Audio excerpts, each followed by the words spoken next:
After taking control of Twitter and firing most of its upper-level management, Elon Musk released internal documentation that illustrated the degree to which Twitter had shadow-banned and censored content from conservative-leaning sources. Several files have been released by journalists Matt Taibbi, Barry Weiss, Michael Schellenberger, Lee Fang, David Swig, Alex Berenson, and their various associates after heavy analysis of documents provided by Musk and his inner circle. A summary of the Twitter files 1 to 15 published by Stopping Socialism stated the following. The parts 1 and 7 show that Twitter, primarily at the FBI and intelligence community's urging, systematically suppressed the Hunter Biden laptop story. Initially, Twitter was resistant to the FBI's probes and requests for information. However, over time, the FBI became deeply embedded within Twitter in terms of a revolving door of personnel, the granting of top-secret security clearances to Twitter executives, and the opening of myriad direct communication lines in which the FBI and other intelligence agencies could directly influence Twitter's censorship activities. Central to this effort was former FBI General Counsel James Baker, a well-connected and powerful member of the intelligence community, who until very recently was Deputy Counsel for Twitter. As shown in Parts 6 and 8, the aforementioned synergies with the FBI, intelligence community, Department of Defense have been endemic within Twitter, as well as other social media companies. The EB goes so far as to call Twitter as an FBI subsidiary, and the published evidence more than substantiates his claim. Moreover, Twitter has been heavily supporting the U.S. military's covert operations overseas, creating AI-generated deepfakes and developing false propaganda against foreign regimes, and whitelisting fake accounts operated by the intelligence community to spread disinformation and promote psychological influence operations, all in order to artificially instill popular support for foreign policy decisions, whether they be interventionist or oriented around retrenchment. As shown in Parts 2 through 5, Twitter systematically censored free speech and blacklisted conservative, contrarian voices including Dr. Jay Bhattacharya, Dan Bongino, Charlie Kirk, Kylie McNanny, the popular Libs of TikTok account, and President Donald Trump.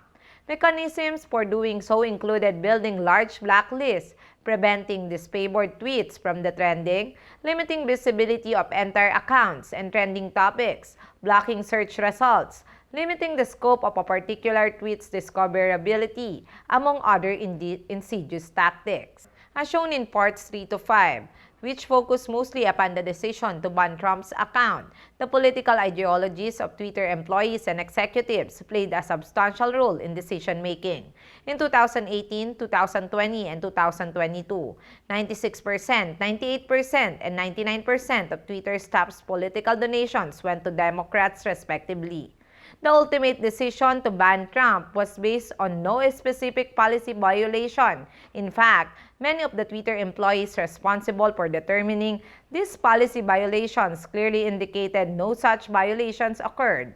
Moreover, to truly illustrate the blatant hypocrisy of this move, Twitter did not deplatform other world leaders who much more clearly incited their populations to violence, including leaders from Nigeria, Ethiopia, India, Iran, and Malaysia. In a particularly telling excoriation of Twitter's decision, jailed Russian opposition leader Alexei Navalny criticized the ban as an unacceptable act of censorship. Navalny would know, considering he has been one of the most heavily persecuted advocates of free speech in the world, and is currently serving out of 10-year prison sentence in a brutal Russian gulag. As shown in Part 9, the FBI was hardly the only government agency actively weaponizing Twitter to serve governmental interests. The CIA, Department of Defense, and other security, military, and intelligence task forces consistently used their clout to censor information deemed adverse to their goals. As shown in Part 10, Twitter often, after government coercion, suppressed any information that went against the established COVID-19 narrative, including posts and research by leading experts in their fields. Twitter and the CDC decided what the science entailed. For anyone who does not understand what science is, at a fundamental level. It is the means of discerning truths from gathered evidence via the scientific method. What it decidedly is not is a consensus-based ideology pushed and promoted by ministries of truth that actively censor dissenting viewpoints. In fact, the whole point of science is to welcome alternative research and debate. Parts 11 and 12 show how the intelligence community became so intertwined with Twitter, beginning with the aftermath of the 2016 election. Despite the outcry from the left that Russian interference and disinformation via social media had led to President Trump's victory, Twitter found little evidence in support of this. Still, threats from politicians and intelligence agencies who often threatened to go directly to major media outlets and bypass Twitter forced Twitter to enter the content moderation game. They quickly became a subsidiary of the US government, specifically the national security apparatus. Twitter was even directly paid over $3 million by the FBI for its services. Part 13 details how former FDA Commissioner and current Pfizer board member Scott Gottlieb used Twitter to suppress speech that he deemed adverse to his own interests. Part 14 discusses how Russiagate, universally proclaimed by the left as a primary reason Trump was unfit for office, and the basis for their investigation was a complete hoax. And Democratic congressmen knew all of this. Still, they pressured Twitter to push the false narrative, among many other media sources.